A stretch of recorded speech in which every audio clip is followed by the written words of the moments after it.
Mock Draft 3.0. I've seen you take Devon Witherspoon. Yeah. I've seen you take C.J. Stroud. Yep. After the Combine, what's the move, Jeff Iafrate? Let's see it. So you'll never believe who fell to me. Oh, bullshit. Will Anderson. That's a great move. Yeah. Now, the likelihood of this, I don't know. But he was there, so I took him at 6. I didn't even have to trade. What I did do, though, is at 18. You traded back. Yes, I traded back with Baltimore to 22. I got their next year's third-round pick. So I got their third-round pick, moved back 4 spots, and took Bijan. Because Bijan was there at 18. By the way, just to give you some context, no corners. Cansey was there. But I had Will Anderson. I didn't want to go Will and Cansey. So I said, you know what? Best player here to me is Bijan. Let me trade back and get him. So I traded back, got Bijan Robinson. And this is what I did. I think the Lions typically, they have the 45th pick? 48th and 55. So I took 48 in the third-round pick. Forbes. In the third-round pick I got from the Baltimore. Ravens pick to move up to 35 to get Forbes. So there you go. I got an edge, a running back, a corner there at 55. Jack Campbell's sitting there. I can't believe I'm saying this. At 81, Sidney Brown, somebody that I've had consistently in my mock drafts. He could be that Deshaun Elliott replacement. And then at 5th, the 5th, 6th round picks, they're just kind of, all right, Chandler Zavala, I got a guard, Clayton Tune, and then, of course, Jake. Can I say this?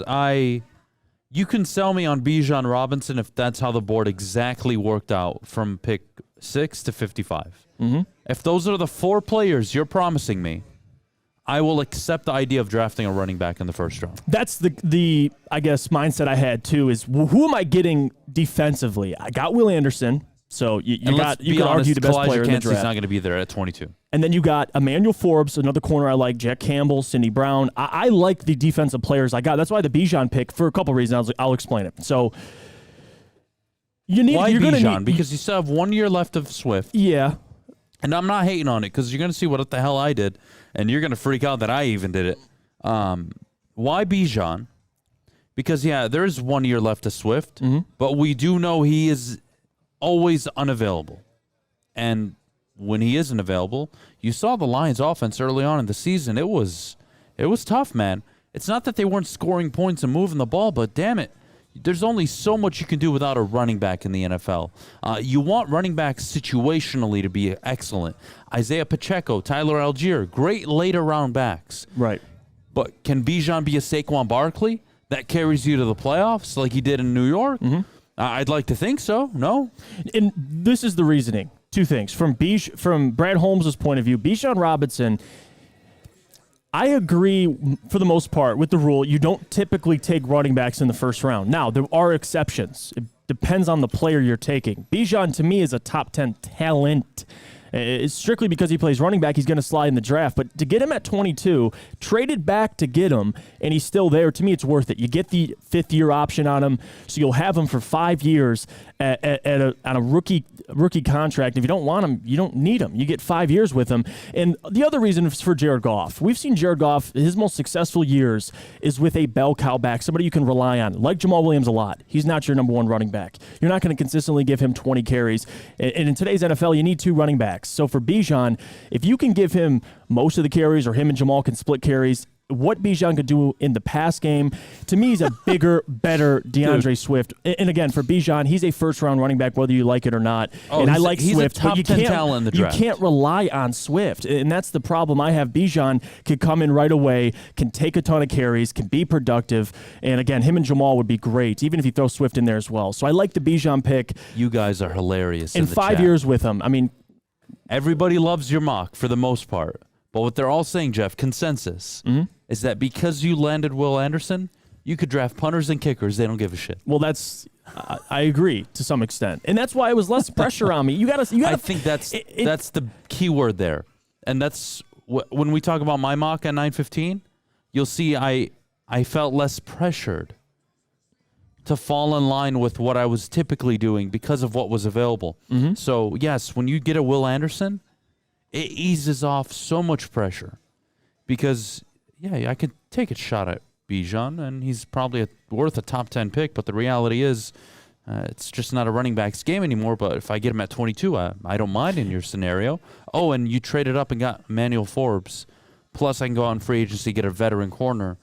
I really love what that does for this roster. And let me answer this question. Terrell says, Jeff, you absolutely cannot draft Robinson unless you plan on trading Swift, which I disagree with. Swift is very talented, and you're telling me he's going to sit on the bench and get no carries because you have to feed Robin.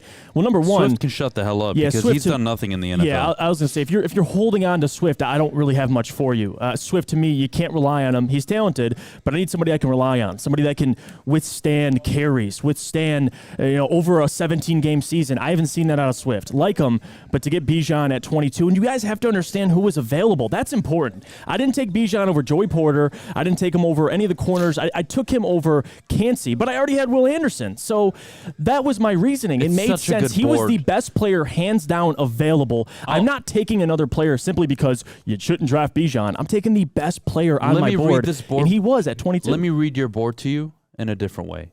Keep it up. Starting edge rusher, day 1. Starting running back, day 1. Yes. Starting second corner, day 1. Starting linebacker, day 1. Will play a significant amount of snaps in the slot position likely, or just even in the box with Sidney Brown at pick 81. Everything else after, fine. Jake Moody could be probably your starting kicker, but to me, you drafted 4 starters, 3 of which were on the defensive side of the ball, which I think we all wanted. Right. So I have no problem. Oh, and you took a chance on probably the most talented running back to come out in the last 5 years. Mm-hmm. Since Saquon Barkley, you could argue. I love it. And you got a fifth, I have no issue. You got a 5th-year option. You got 5 years of Bijan on a rookie deal. And then after that, you can decide what you want to do. But to get his production for 5 years with this offensive line, I know the argument is, well, you have this offensive line, you can get pretty much any running back. But what if you had Bijan behind this offensive line? Now we're cooking. So these are the players I selected. I love this draft. People making a good point in the chat, okay? Let me ask you this. Instead of Bijan, would you have preferred to use that 3rd-round pick, maybe move up and just get Jahmyr Gibbs in the 2nd round at pick 58, 59, 60? Mm-hmm. I like Jahmyr, but again, Jahmyr to me, and the big question for Jahmyr is, can he handle a workload? Like he's somebody that, again, great pass catcher. You can use him. He's kind of like, reminds me a lot of Swift and how you use Swift. I don't think Jahmyr's going to come in the league and get 15, 20 carries a game. Like him a lot. But Bijan is somebody I can consistently week in and week out rely on. He can handle it. You've seen him do it. I mean, he's been banged up at times, but he's a physical specimen. So I get what you guys are saying, but again, I get the one more year because I took Bijan in the 1st round. So there's pros and cons. It's all preference. But to me, who was available at 22, Bijan was no question. And look, you look at our running back classes here with Chase Brown, Muhammad Ibrahim, some of the guys later on in the draft, Deuce Vaughn. There's going to be guys that you can probably get later on, Jeff, that can contribute. Mm-hmm. But are any of them Bijan Robinson? Yes or no? No. No one is even close. And do I think anybody in the 4th or 5th or 6th round will end up being a top 5 running back in the NFL? No, I don't. I think Bijan Robinson will be exactly that. Do you need a top 5 running back in the NFL to have success? No, you don't. Mm-mm. That, to me, is a luxury pick.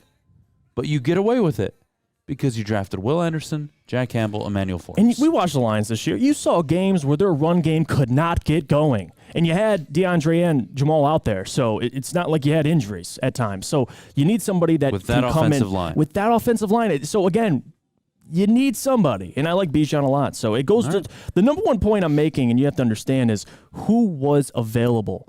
If Joey Porter was there, I would have took him over Bijan Robinson. I didn't have any of those guys available. I had Bijan. He was the best player to me, but that was my mock draft. And again, we're going to do more of these, but I like this mock a lot. If Will Anderson's there and Brad pulled off these players. Do you want to talk about cocaine? Oh, my goodness. Yeah, Emmanuel Forbes, you got all the guys I like. And the only thing I traded was the 3rd-round pick I got for trading back for Bijan. So I didn't really give up. Baltimore's 3rd-round pick. Yeah, I didn't trade up. I didn't trade any future assets. They're all assets I acquired. So I like it. That's a solid board, man. He gave up 48 and a future 3rd to move up to 35 for Forbes. That's a good deal. Well done, man. Appreciate it. This is my favorite mock you've done.